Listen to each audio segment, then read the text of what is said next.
Good morning, everyone. I'm Vince Lancy. This is the Gold Fix Market Rundown. Before we get started, this is what we have coming soon. JP Morgan says $6,300 this year. We're going to break that report down for you, as well as their silver analysis that goes into that. Second, Eric Young, affectionately known as King Kong on X, and I have been discussing back and forth the spread situation, Shanghai to US, for some time, going back to 2023.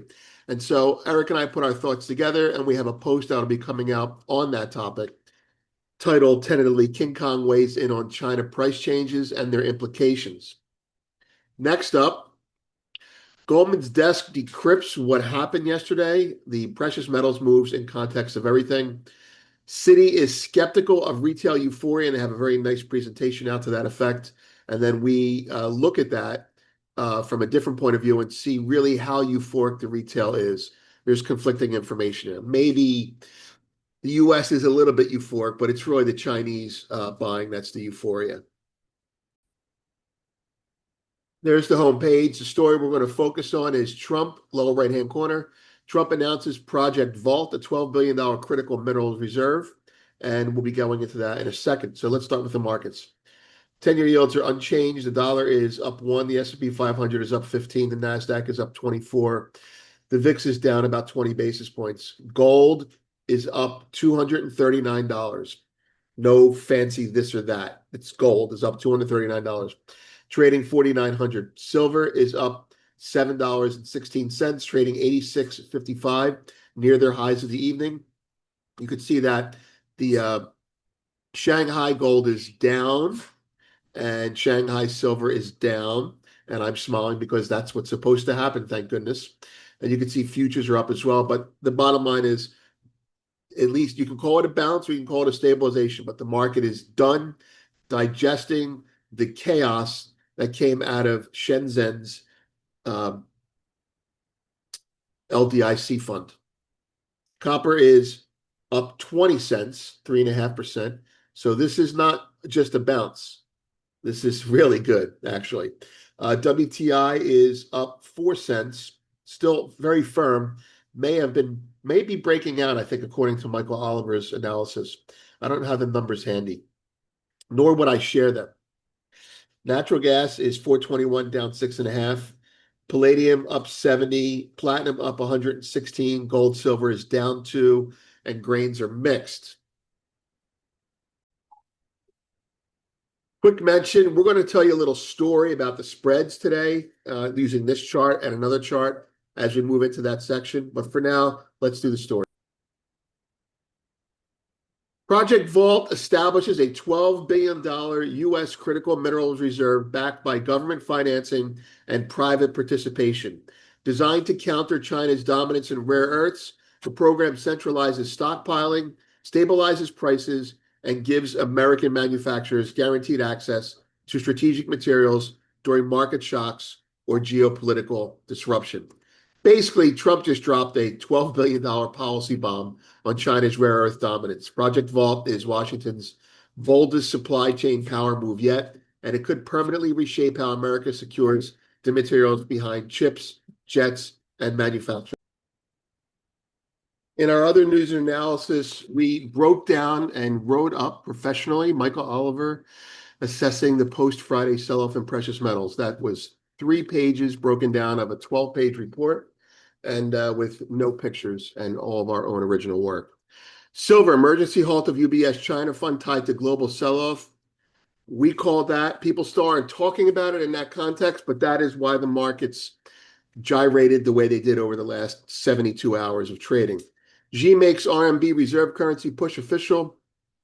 It would seem that Xi Jinping and China are accelerating their transparency in an effort to prepare the world for whatever it is they have coming out regarding gold, regarding internationalization of the renminbi, and regarding an alternative to U.S. Treasuries being officially declared as a repoable product. China's silver premium widens. That's what happened yesterday.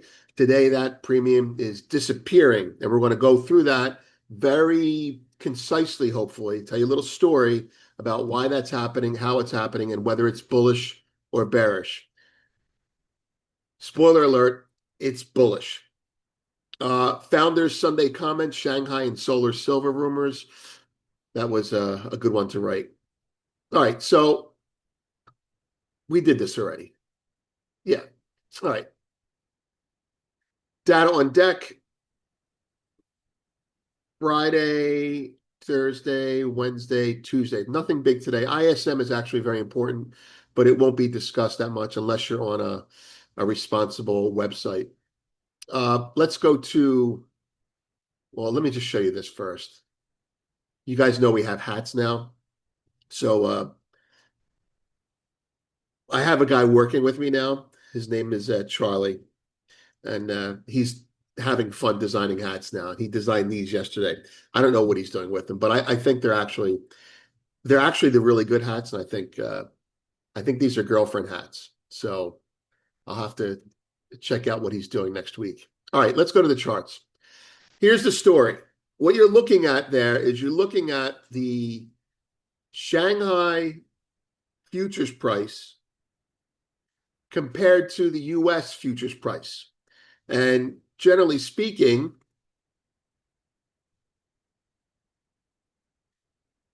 it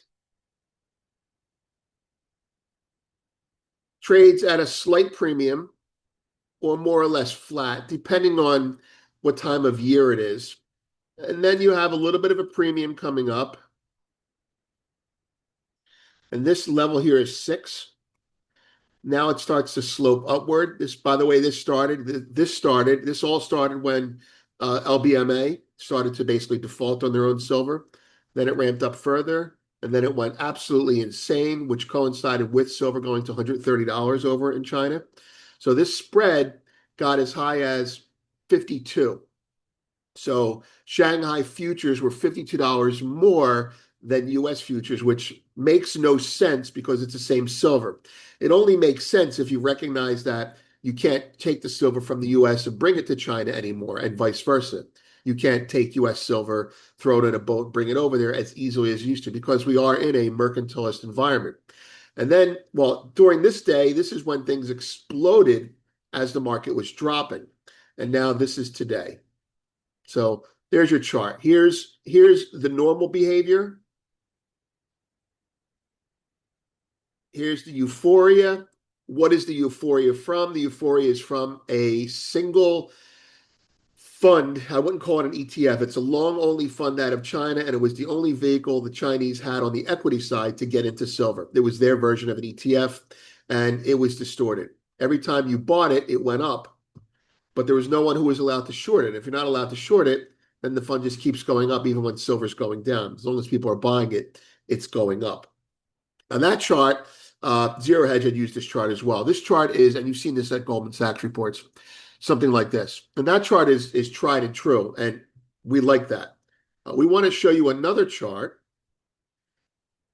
that'll allow you to, that you're probably not going to see this come from banks, because this chart will allow you to see the effect the spread is having on the actual market. Now, this chart's a little bit different. This chart is the candle is simply the Chinese futures price. So it's ramping up, up, up, up, up, spikes, gaps lower, gaps lower. Now, the dotted line is the US market. US market, you'll see consistently trades slightly under it, a little bit of hiccups in here and there, and then it starts to pull away, pull away, pull away, and then it gets really high all the way up here, even as the market is down here. And then the market starts to collapse.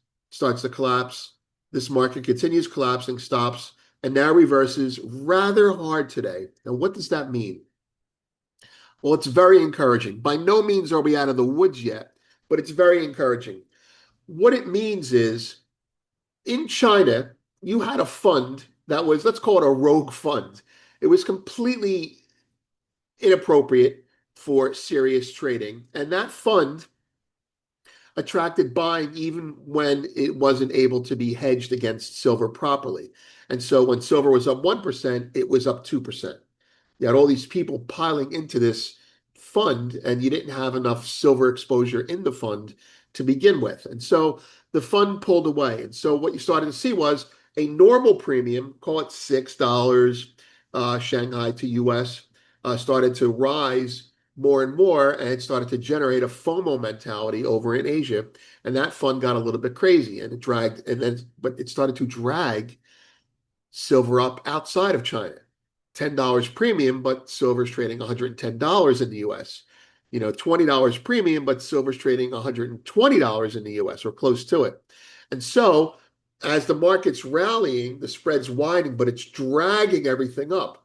And then they shut down the fund. The fund gets shut down, it gets stopped, complete chaos in that fund. And that makes all the demand for silver drop and it drops. But when it drops, the US price drops more. So the whole thing goes down, but the US price drops more. Now think about this. As we're rallying, the China price pulls away. That makes sense. It's got a higher beta, it's leading. But as we're dropping, shouldn't the China price drop more? It did. See, the China price stayed spread because the China demand is real. And now you have a situation yesterday where you have a very wide situation, even as the market's coming off. And now you have a battle. That ridiculous fund is out of the picture, I think, knock on wood. And now you have a battle. Who has the better price?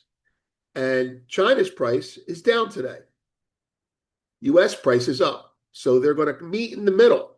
Okay. But so far, it would appear to look, if you're looking at it from a US point of view, well, silver's up $7 today. Why is it up $7?